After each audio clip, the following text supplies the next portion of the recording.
Okay, this is the first chapter of mechanics in year 12. So this is called constant acceleration. And one of the main ideas you'll see is that we look at acceleration in two different ways. Okay, so one of them is constant acceleration, and later on you will hear about variable acceleration. And it's going to be really, really important that we can recognize situations that are constant acceleration and those that are variable acceleration, because we have a different set of skills. So let's look at constant acceleration first. And we start somewhere that should be slightly familiar to you from GCSE. So we're talking about displacement time graphs. So this is not distance time graphs, but displacement time graphs.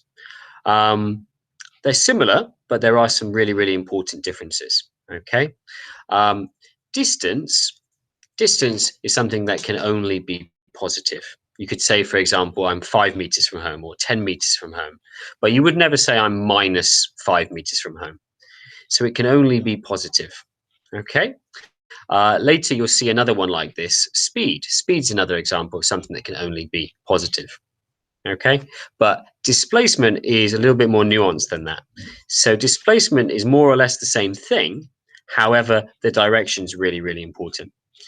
It can have positive values, but it can also have negative values. And why is this? Well, if you think of like a number line, for example, if we go to the right-hand side on a number line, we define this as the positive direction. So if you were to the right-hand side by 3 units, that would be a positive 3. But if we go to the left, we define this as the negative direction. So you could have minus 4.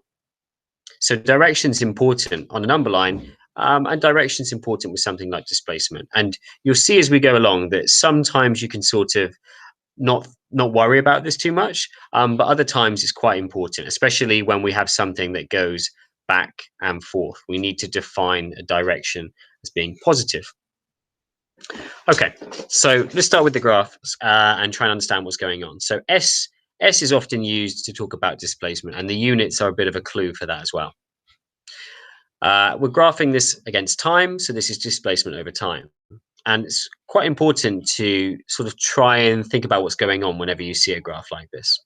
So here, we have the displacement at t equals 0. So we're not sort of at home to start with. We have some distance that we are away. And as time goes on, what's happening with this line? Well, it's staying fixed. So what could we say? Well, we could say that we are stationary, or we're not moving, or we have no velocity. All of these statements will be correct. It's important to know words like stationary, though, because questions might use these instead of saying you are not moving or there is no velocity.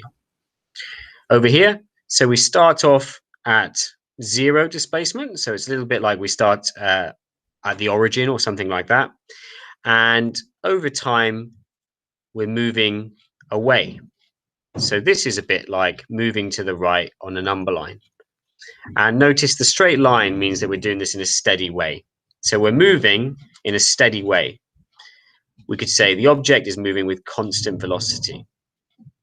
And finally, let's take a look at this one here. So it's similar. Its displacement is going up as time goes up. However, it doesn't have a straight line. So what does that mean? Well, it doesn't have a steady velocity because it's moving away faster and faster and faster. You can see this if you draw tangents on it. So we would say the object is accelerating. Okay. Velocity then. Velocity, we said, we've talked about in these situations here. Velocity, which we've been looking at when we've been looking at the gradient of this blue line, this is how displacement is changing over time. Okay, or the rate of change of displacement.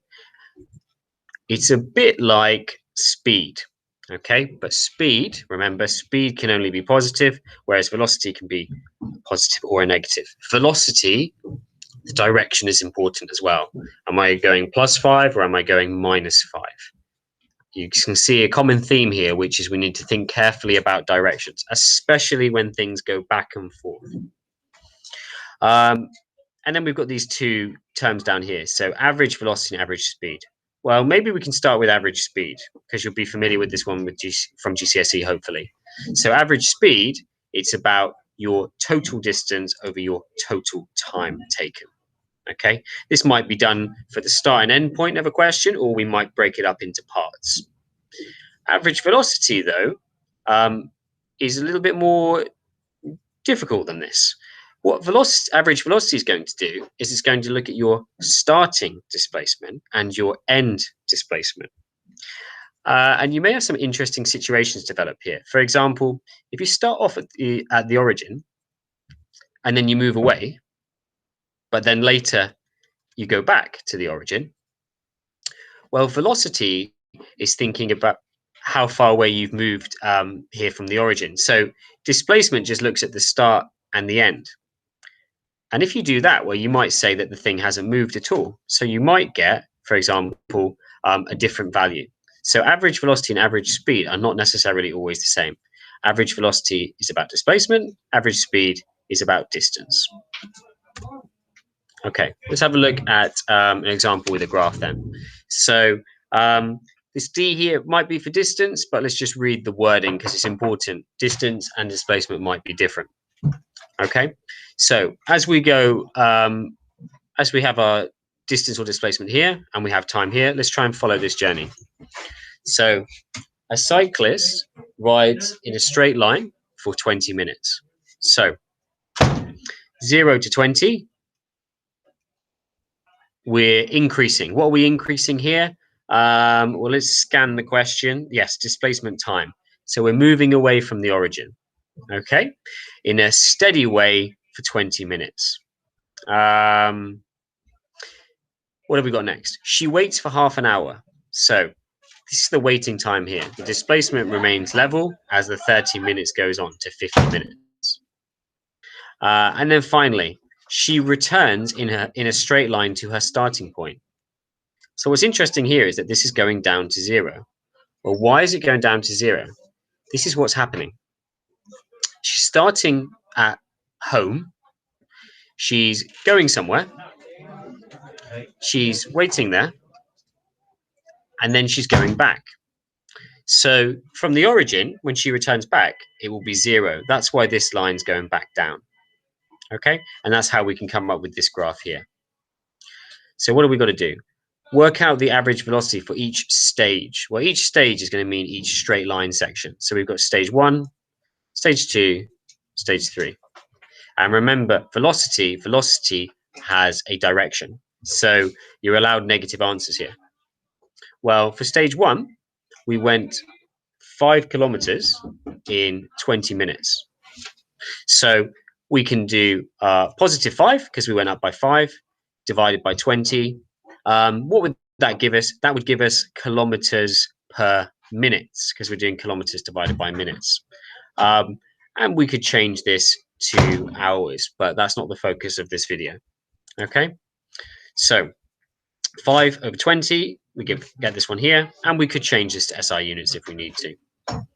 Stage 2, well, stage 2, we're not moving, so that's just 0. And stage 3, notice stage 3 is the same thing, however, it's got a sign on it, it's got minus. In fact, this one here should have a minus 2. So because it's velocity, it has a negative answer. Write down the average velocity for the whole journey. Well, the whole journey talks about the start and the end. So how much has the displacement changed when you look at the start and you look at the end? Well, it's changed by 0. 0 over the 65 minutes. There's no need for us to do that, though. We can just say 0.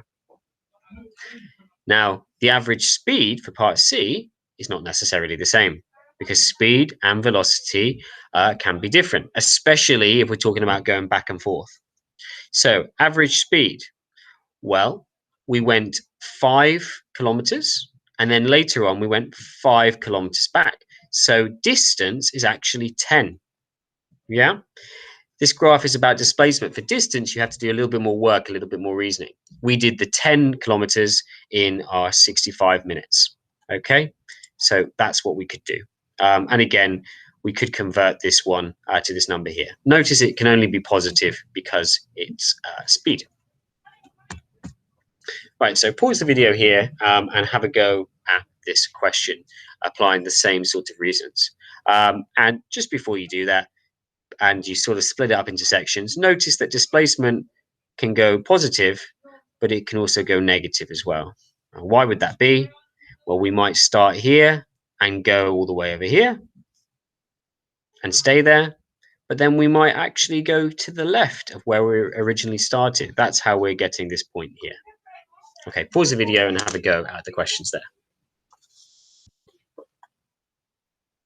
So assuming you've done that, you should have the answers here on the board. Make sure that you have fully understand the ideas of this one because it's quite important for the next chapter.